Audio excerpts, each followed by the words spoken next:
buhay! Andito pa rin kami sa Sarja.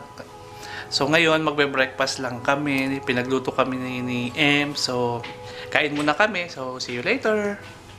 Ay, meron sa maid's room. 1,000. Ayan guys, kain tayo ng breakfast. Ano lahat? Walang best space. Nag-iinit ng pagkain si si Emily. Ayan. Ay, ilaw ko. Kain tayo. Si Kaki bagong gising. Si Ate Beth, kasama na natulog. Yeah. Saya. Ready na kami paalis. Ayan si Carol, tapos nang maligo. Ako naman, naligo na. Kumain na rin ng konti kasi nagutom na. So, maya-maya alis na rin kami. Ay, ang sarap ng bakasyon grande. Sarap sa ng pagkain. Salamat po sa mga sponsor. So, ayan guys, pauwi na kami. At hapon na. Anong oras na ba? Yun, 3:30 na siya. So talagang iuwi na namin kasi tagal na namin wala sa bahay. Talagang sobrang layas na kami. So ayan, ihahatid lang kami ni Emily. Ay si Carol may dalang payong. So mamaya ulit. Thank you, Uy.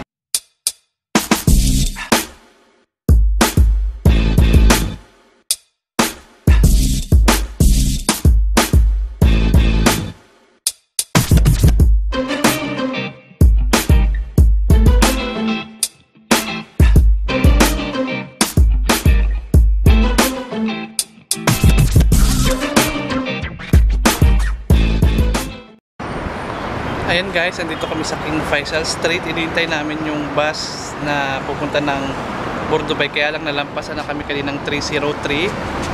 So, need na namin uling maghintay ng next. So, ayun. Kami magagawa na lampasan kami. Hindi namin nabutan yung bus. So, maghintay ulit kami ng mga 15 minutes.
Kararating lang namin.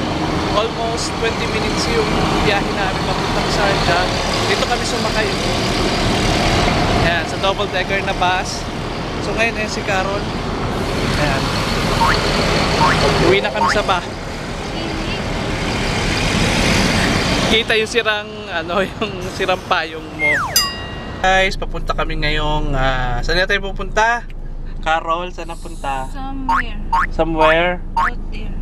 Ayun, pupunta yata kami ng Manila 365. Magpapa-vlog si Kuya Richie. Birthday ko eh.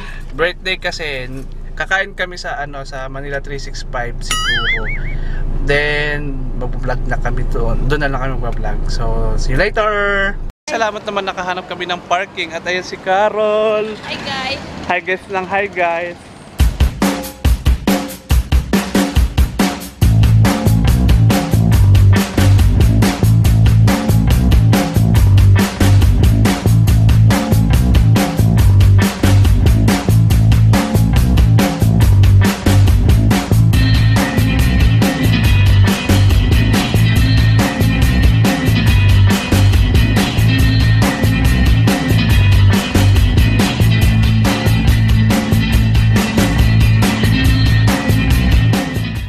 Ayun guys, naghihintay kami ngayon dito sa 365 kasi ang daming tao sa likod doon. Ang dami. Ayan.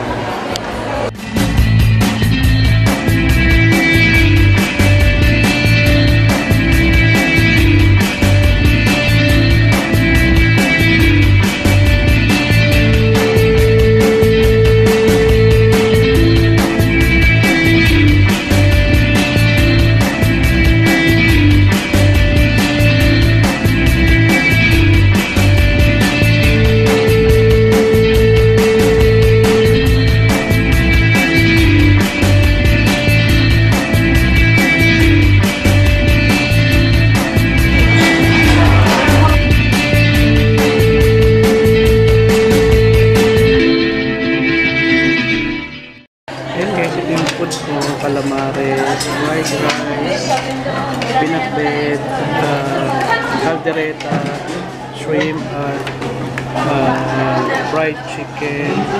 Parang barbecue siya. Kasi yun yung sa kanila. Yung Kuya Richie. Kami. Tapos meron din kami unlimited iced tea. Ayan. Ulo ng pause ko.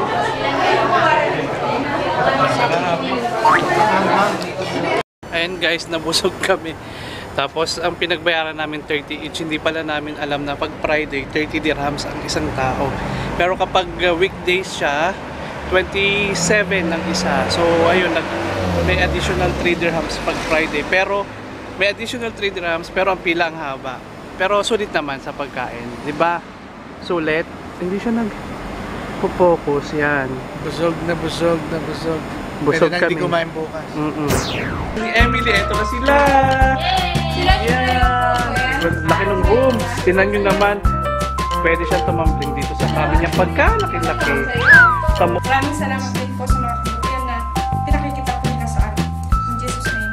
Amen!